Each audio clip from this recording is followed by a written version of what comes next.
A lot of people are complaining, say, why did Ramaphosa go to America and, yeah, honor that invitation to go? I think it was a good move. Did well. Him honoring that invitation, being invited to the Oval Office, really revealed the the condescending, the disrespect, and the disregard that the Western world or the Americans have always had towards us. They don't regard us as truly human. It was embarrassing, not to us, but I think it was cringy for us to look at a state that is considered the superpower and the greatest state in the world, just operating like that, ambushing a whole state, a whole republic with wrong information. Like, how stupid is that, and how ridiculous that is. Like, I don't understand. If they never did their homework, or his advice is basically they took that, or they were lied to for them to produce such kind of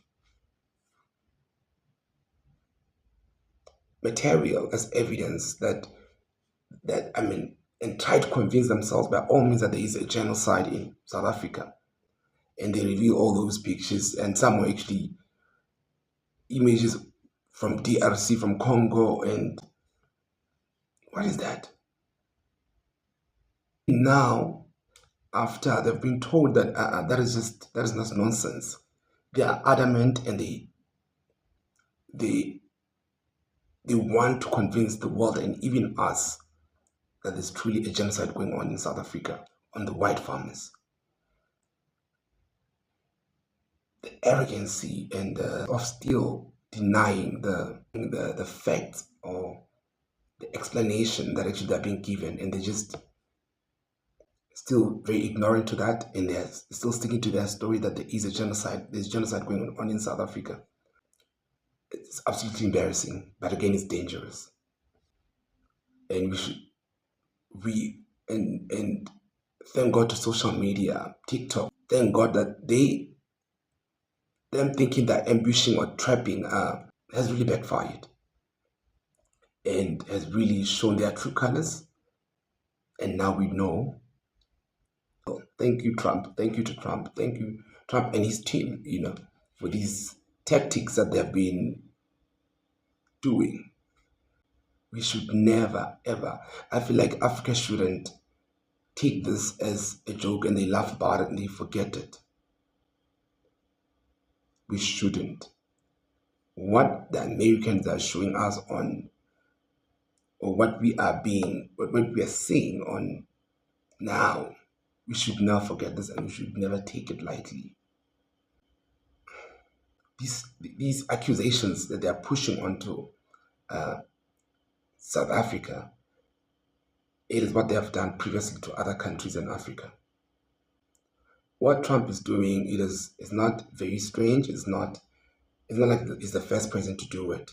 Previous president in America committed acts like these that actually went far and they went far to a point of invasion. What the Americans and the whole Democrats and the whole, the the the leadership in America, or the why what's embarrassing them and why they're angry. They're not angry because of what Trump is doing. They're angry of his ways that he's not diplomatic and he's not careful. So he's revealing their true colors, all of them. There are ways on how they've been dealing with African states, and how they've been keeping us under control and manipulating us. And it, it's what Trump is doing. We should just thank him. This God's plan. Them thinking they're gonna trick us and they're gonna repeat what they've been doing previously backfired big time. And I feel like the youth, young people, everyone should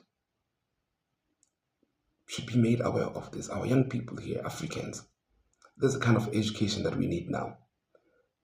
Current history, current politics that are going on. This is what should be taught in schools. It's a very important lesson for the world, especially as Africans, because we are the main target.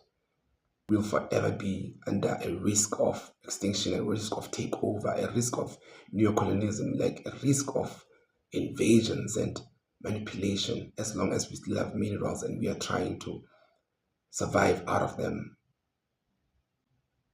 The world is looking for what we have, and they've always known that Africa is very rich and Africa can stand on its own, but they've never allowed us. And these are the tactics that they've been throwing at us for the longest time. I mean, Trump's administration being adamant that South Africa is committing a genocide against the white farmers and push that narrative. It's their tricks. They've been doing that for the longest time. They did that with Mugabe, Zimbabwe, and they sanctioned Zimbabwe. And the saddest thing, African states, they knew about this, but they kept quiet. They knew the unfairness of what is going on. You know, countries that surrounded Zimbabwe, they kept quiet, and sanctions were imposed on Zimbabwe. And you saw how the Zim dollar plummeted to nothing, was reduced to nothing, to just paper. And the economy was messed up. It will take centuries for Zimbabweans now to really fix their economy because of the same thing that now South Africa is dealing with. And Mugabe said, we need to redistribute the land. It's not fair to the Zimbabweans. We also want to partake in the agriculture of the country. And they refused. They refused.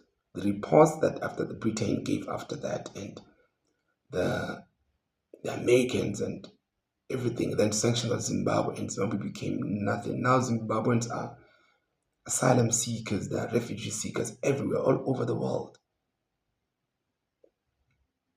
They destroyed them after just blatantly distorting what Mugabe was saying. And now they're trying to pull the same tricks now that there's a genocide going on of white farmers because of what? The government wants to redistribute the land and push for equality. They don't want. And they want to create that narrative so that tomorrow they would have a leverage to push for sanctions. But tomorrow they could have something to back them up why they impose sanctions on South Africa.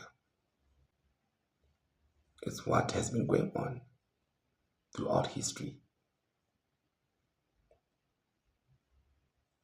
So we should thank Trump. We should not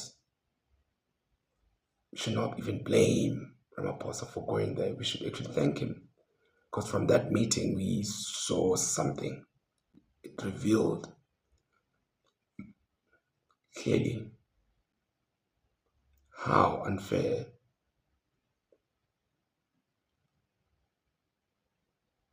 the Western world has been to Africa.